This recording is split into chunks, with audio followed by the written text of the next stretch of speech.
When your HP ZBook Power gets stuck on a black screen, this video covers practical troubleshooting methods to restore your laptop.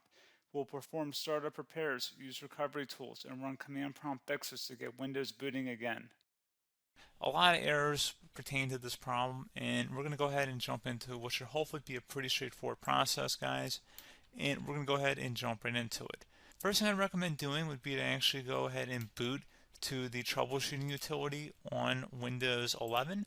So if you do a hard power off 3 times in a row, Windows should automatically attempt to launch the startup repair utility. And if it doesn't find anything, it will give you the option to select advanced settings, in which case it will take you to a screen that looks like this. Now, if it does not take you to a screen that looks like this, or you're unable to get to that, you can also download the Windows 10 Media Creation Utility, or Windows 11. They probably will make a creation utility for Windows 11 at some point. And it doesn't really matter, you can actually run the Windows 10 utility on Windows 11 as far as I'm aware. And you should be able to run the troubleshooting utilities built in within it. So you just would go ahead and download it to an ISO file and then burn it to a DVD or USB. It'd have to be about 4 gigabytes or more. It couldn't be a small USB flash drive, and it couldn't be a CD. It'd have to be a DVD. And then you boot your computer from it. So depending on the computer manufacturer, you'd have to tap a different key on your keyboard in order to launch that menu, in order to select what boot drive you want to go off of. So it could be anything between the escape key, F2, F8, F12, for example. And those are the function keys on the top of your keyboard. So you may have to just do a little bit of trial and error. Shouldn't take you more than a couple minutes. Googling it would probably be best before you even begin. But anyway, we're ready to go ahead and jump right into it. So we're on the choose an option page. So these will look very similar whether you're booting from it directly within Windows itself, or if you're plugged in a USB flash drive with the media creation utility installed and you selected the recovery option. So when you are setting up your Windows 11 installation or Windows 10, depending on the drive you're using, there should be an option to repair your computer in the bottom left corner of the dialog window, one of the first screens that comes up. You go ahead and select that, and then it would take you to a troubleshooting screen like you see here. And you want to go ahead and select troubleshoot, reset your PC, or see advanced options. And then there are going to be a whole bunch of options in here that we're going to explore in today's video. The first one, we're going to actually go underneath advanced options, and then select startup repair, fix problems that keep Windows from loading. So go ahead and select that first.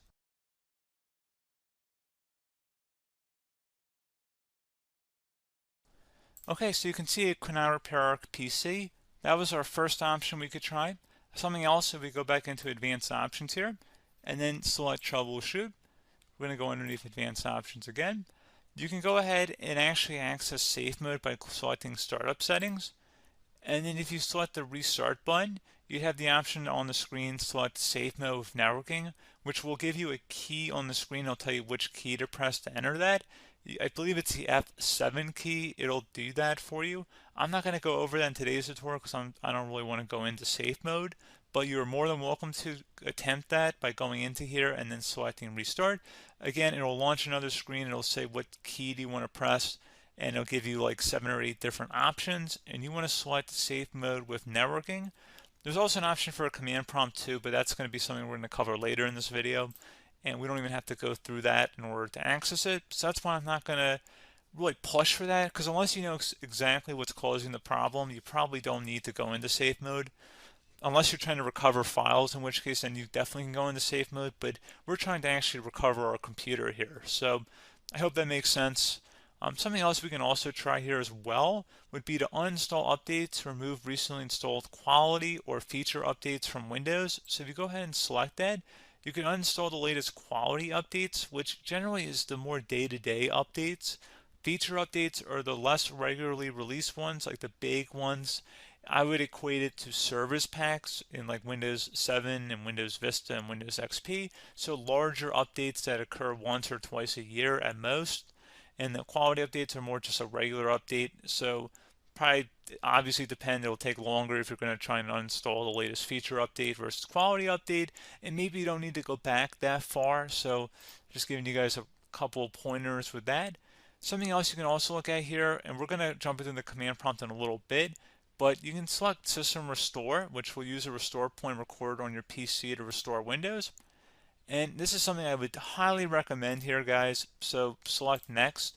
Assuming you have a restore point saved on your computer, you go ahead and select the most recently created one, and you'll select next, and then you'll select the drive. You shouldn't actually have to select the drive. You can scan for affected programs, but we're going to keep it all default here, and then we're going to select finish. So once started, system restore cannot be interrupted. Do you want to continue? I think we're going to select yes. I don't think we have anything better to do on our computer right now, so just give it a moment here to initialize. It will take a couple minutes to run, obviously depending on how large your hard drive is and how much is saved on the system restore point. So just give it a couple minutes here. Okay, so you can see the system has been restored successfully.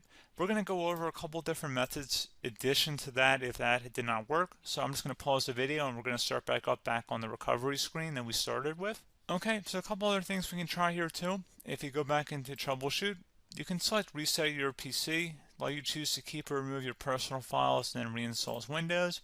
You can select to keep my files, which will remove apps and settings but keeps your personal files.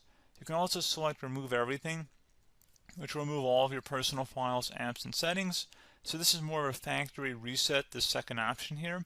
First option, it should not delete all of your personal files. However, it will pretty much clear most of your programs, and keep in mind, there's no guarantee that your information, number one, is even still available and easily recoverable on your computer to the point that you actually would be able to recover anything. And the second point is that there's always a chance that it won't actually recover and it will just do a factory reset anyway. So there's no guarantee that actually would keep your files anyway. So I would recommend trying to get a recovery tool and backing that up first before selecting it anyway. But again, those are a couple of different options. And then something else you can try here if you go back to the choose an option. Another option, if you go underneath choose an option and select troubleshoot, advanced options, and now select where it says command prompt. Okay, so the first thing we should do is type our main hard drive here. In most cases, it should be the C drive. So you just do a C colon and then hit enter on your keyboard. So once you're underneath the C drive, we're going to type in dir and then hit enter on your keyboard. It should have program files, users, and Windows all in there. That's how you know you're in the right directory.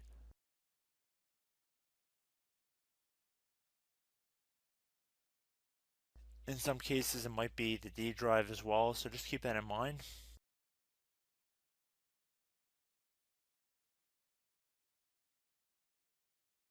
Next thing we're going to do is type in cd space / Windows / system 32 / config,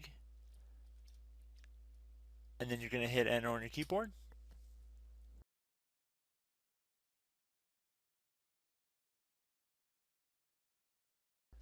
So now you're going to type md space backup.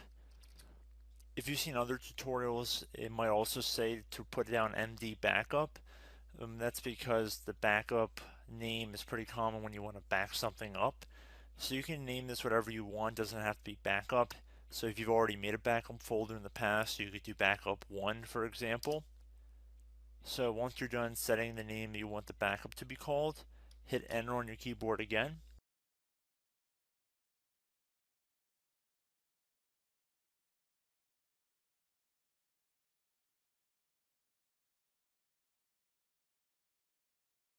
At this point you want to type copy, C-O-P-Y, space, then you want to do the star symbol above the 8 key, then do a period or a dot, whatever you want to call it, then another star sign, and then another space, and then type backup, and then hit enter on your keyboard.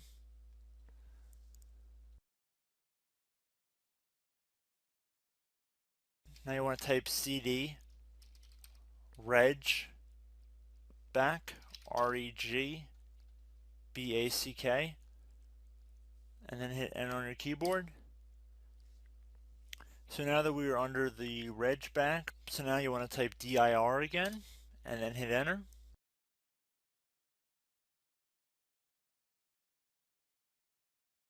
So now at this point we're going to type copy again. So copy, space, star sign,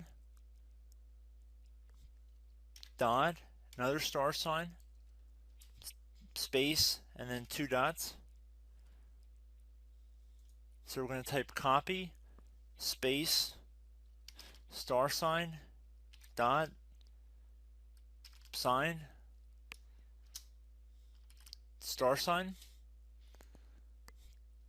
dot, dot, and then hit enter on your keyboard again. So for overwrite, you want to overwrite all. So type A on your keyboard, so capital A, and then hit enter on your keyboard.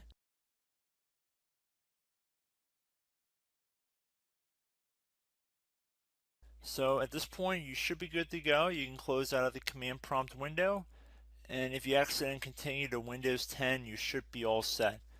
So I hope one of these 3 or 4 different methods we went through in this tutorial helped you guys out. Again, I'm not sure if you guys heard me earlier, but try to go back into your safe mode if possible and uninstall any programs you know might be conflicting with the Windows startup if you can get into safe mode. So just keep that in mind. Something very simple like that could be blocking up everything. So again, I hope this tutorial helped you guys out, and I will catch you in the next tutorial. Goodbye.